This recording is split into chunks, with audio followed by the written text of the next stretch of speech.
श्री कृष्ण। आध्यात्मिक मार्ग पर चलने के लिए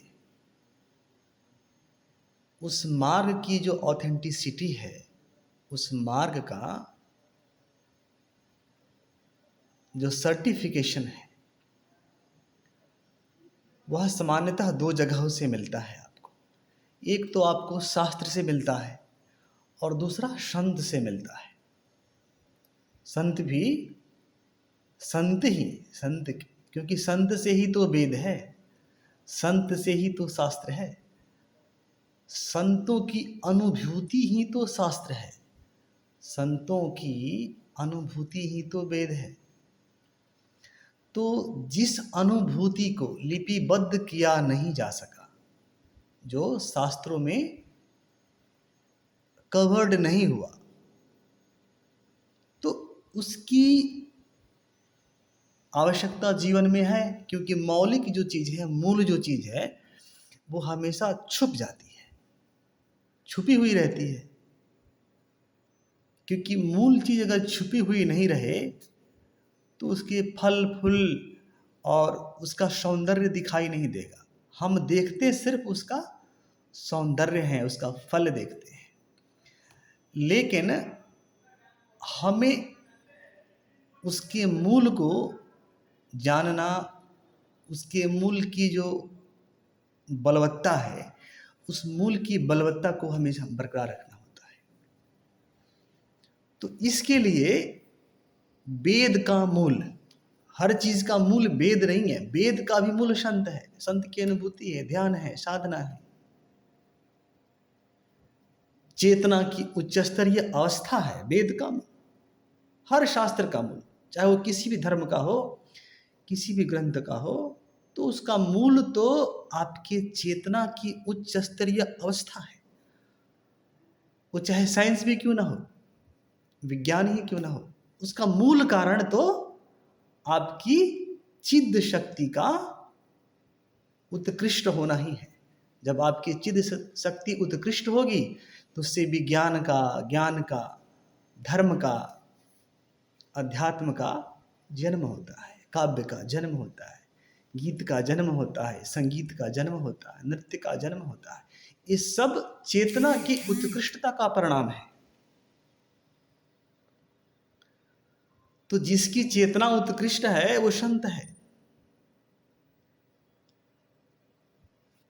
तो आध्यात्मिक पथ का प्रमाण संत है, और भारत संतों की भूमि है, भारत देवों की भूमि है, भारत देव पुरुषों की भूमि है। तो अध्यात्म का स्रोत भारत से ही है। अगर संसार में कहीं हरियाली की संभावना आपको दिखाई पड़ती है कि संसार में कभी हरियाली, कभी शांति, कभी आनंद होगा, तो वो भारत से ही होगा और आध्यात्मिक ज्ञान से ही होगा। कोई अन्य ज्ञान पूरे विश्व में शांति और एक हार्मोनियस कल्चर नहीं ला सकता, क्योंकि इसका कोई टेक्नोलॉजिकल सॉल्यूशन नहीं है। टेररिस्ट का कोई टेक्नोलॉजिकल सॉल्यूशन है क्या? नहीं है। इसका एक जो मोरल वैल्यूएशन है, आदमी के अंदर हायर मोरल वैल्यू जब आप इंजेक्ट करेंगे तो ऑटोमेटिकली उसका रिजल्टेंट पीस है, उसका रिजल्टेंट सौंदर्य है, क्योंकि ये सब संस्कारों के परिणाम है। This are the resultant of injection of sanskara in the mind. आप उसके अंदर संस्कारों को एस्टैब्लिश करेंगे, जिस प्रकार के संस्कारों को, वह संस्कार समय पाकर फलित होंगे और संसार में शांति या अशांति एस्टैब्लिश करने का कारण बनेंगे। तो अगर मनुष्य के जीवन में कभी परिवर्तन हुआ है, इस संसार में कभी परिवर्तन हुआ है, चाहे आपके जीवन में कभी परिवर्तन हुआ है, तो उसके पीछे सकारात्मक परिवर्तन, जिसे सच में मानवता का भला हुआ हो, कल्याण हुआ हो, तो उसमें अध्यात्म अवश्य ही रहा है। और अध्यात्म का स्रोत भारत, अध्यात्म का स्रोत हिमालय, अध्यात्म का स्रोत हिमालय, अध्यात्म का स्रोत भारत, अध्यात्म का स्रोत भारत के संत, भारत के ऋषिगण। और ये कभी किसी विशेष धर्म पर जोर नहीं देता, ये हमेशा देता है कि मनुष्य की चेतना का विकास कैसे हो। तो उस चेतना के विकास के क्रम में ही यहाँ भिन्न भिन्न प्रकार की युक्तियां प्रकट हो गई और भिन्न भिन्न प्रकार के पंथ प्रकट हो गए, लेकिन मूल जो है उसके पीछे चेतना की उत्कृष्टता है, चेतना का ऊर्ध्वगमन है। सामान्य रूप से जो चेतना सिर्फ फिजिकलिटी पे ही सीमित हो जाती है और अपने जीवन को सिर्फ टेंजिबल वे में ही देखती है, अथवा sensation, the things which are the subject of sensation, सिर्फ उनको या जो टेंजिबल चीज़ है उनको ही अपने जीवन का आधार मानती है। तो इसको पार करने के लिए, इसके बियॉन्ड जाने के लिए आपको आध्यात्मिक ज्ञान की आवश्यकता है, जो आपको फिजिकल नेचर से बियॉन्ड लेकर चला जाता है। जिस चीज़ का अनुभव आप फिजिकल सेंसेशन से नहीं कर सकते, उस चीज़ में प्रवेश कराने का ज्ञान आध्यात्मिक विद्या ही देता है। और इस आध्यात्मिक विद्या का स्रोत सिर्फ संत और शास्त्र होते हैं। तो इसी क्रम में आध्यात्मिक विद्या जब आपको उत्कृष्टता पे पहुंचा देती है, जब आप स्थिति प्रज्ञ हो जाते हैं, जब आप स्वभाव को प्राप्त हो जाते हैं, जब आप पुरुषार्थ की चरम सीमा पे पहुंच जाते हैं, जिसे हम स्वरूपा स्थिति कहते हैं, जिसे हम स्थिति प्रज्ञ बोलते हैं, समाधिस्थ बोलते हैं, तो वहां पर क्या जीवन या कर्म या इच्छाएं समाप्त हो जाती हैं? क्या वहां पर जीवन नहीं होता? सब चीज शून्य हो जाता है?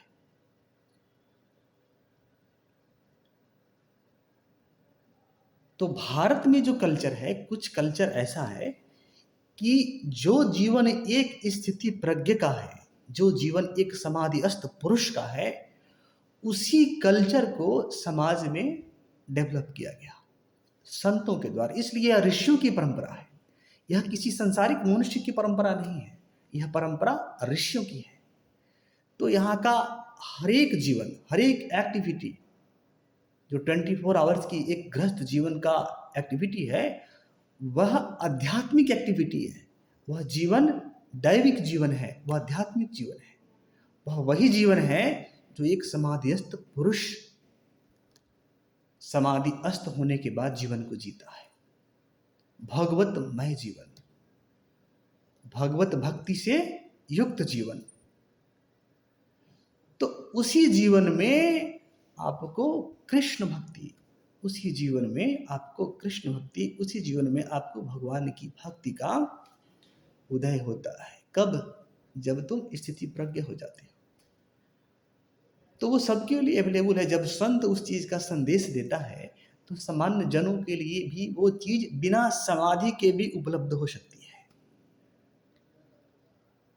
एक संत हुए थे, ऋषिकेश में रहते थे, स्वर्गाश्रम में। उनका नाम था स्वामी राम सुखदास। भगवान नाम अंक जो गीता प्रेस से निकलती है, उसमें उन्होंने कहा है कि देखो, ज्ञान का स्रोत शिव है। शिव जो विशुद्ध चेतना है, विशुद्ध चेतना शिवत्व से युक्त होती है। तो शिव जो है ज्ञान का स्रोत है, ज्ञान की धारा शिव से ही चली है। तो शिव के बताते हैं राम सुखदास कि जब भगवान शिव अति प्रसन्न होते हैं तो आपको क्या देते हैं? आपको कृष्ण भक्ति देते हैं, आपको भगवान की भक्ति देते हैं, आपको भगवान की अखंड भक्ति देते हैं। भगवान शिव की एक और विशेषता है, उनकी विशेषता ये है कि भगवान शिव या शिवत्व जहाँ भी इन्वॉल्व हो जाएगा वो चीज़ अखंड हो जाती है। तो भगवान शिव से जो भी चीज़ आती है वो अखंड होती है, शाश्वत होती है और वो काल की परिधि से बाहर होती है। इसलिए भगवान शिव के द्वारा जिन्होंने भी भक्ति प्राप्त किया उसको अखंड भक्ति मिलती है, पराभक्ति मिलती है, शाश्वत अनन्य भक्ति मिलती है भगवान शिव से। तो इसलिए वैष्णव के वो आदि गुरु भी कहे जाते हैं। तो जितने भी गुरुजन हैं, जितने भी संत हैं, सब भगवान शिव के, महादेव के प्रतिनिधि हैं, गुरुमंडल का प्रतिनिधि है। और वही गुरुमंडल सामान्य जन में भगवान की भक्ति का प्रचार करते हैं, भगवान की भक्ति का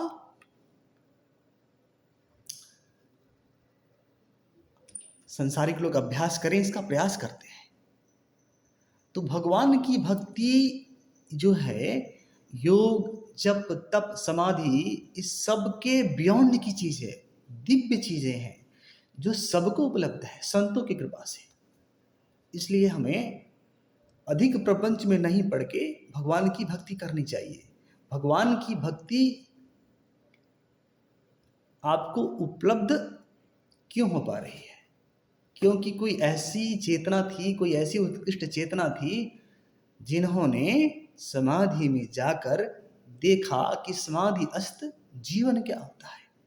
जो श्रीमद् भागवत है जिसमें भगवान की दिव्य लीलाओं का वर्णन है, तो वेद व्यास ने उसकी रचना कैसे की? समाधि में जाकर की, समाधि में किया। वेद व्यास समाधि में स्थित होते थे और भगवान गणेश उसको लिखते थे, लिपिबद्ध करते थे। भगवान गणेश ने कहा था कि मैं इसको तभी लिखूंगा जब मेरी लेखनी कहीं रुके नहीं। वेद व्यास के सामने उन्होंने शर्त रखा था। तो वेद व्यास ने कहा ठीक है, आप लिखेंगे तभी जब मैं श्लोक बोलूं तो आप उसको समझे बिना नहीं लिखेंगे। तो इतने क्लिष्ट श्लोकों का उच्चारण करते थे समाधि की अवस्था में जाकर कि गणेश जी को भी समझने के लिए थोड़ा सा समय लग जाता था। तो उतने समय में फिर ये समाधि से श्लोकों को उतार पाते थे और इस प्रकार से ग्रंथों की रचना हुई है। तो ये किसी मनुष्य का पुरुषार्थ नहीं है, क्योंकि समाधि में जाने के बाद कोई इंडिविजुअल होता नहीं है, वो हैपनिंग होती है, इवोल्यूशन होता है, कॉस्मिक इवोल्यूशन। जो कॉस्मस में चल रहा है, जो नाद उद्गित हो रहा है, वही चीज है। तो उसको उतारना, समाधि में जो हो रहा है उसको उतारना, उसको मूर्त करना ही तो समाधि है। तो समाधि का परिणाम भक्ति ही तो है। तो भगवान की भक्ति समाधियों के पार की चीज है, जो संतों की कृपा से बड़ी आसानी से उपलब्ध है।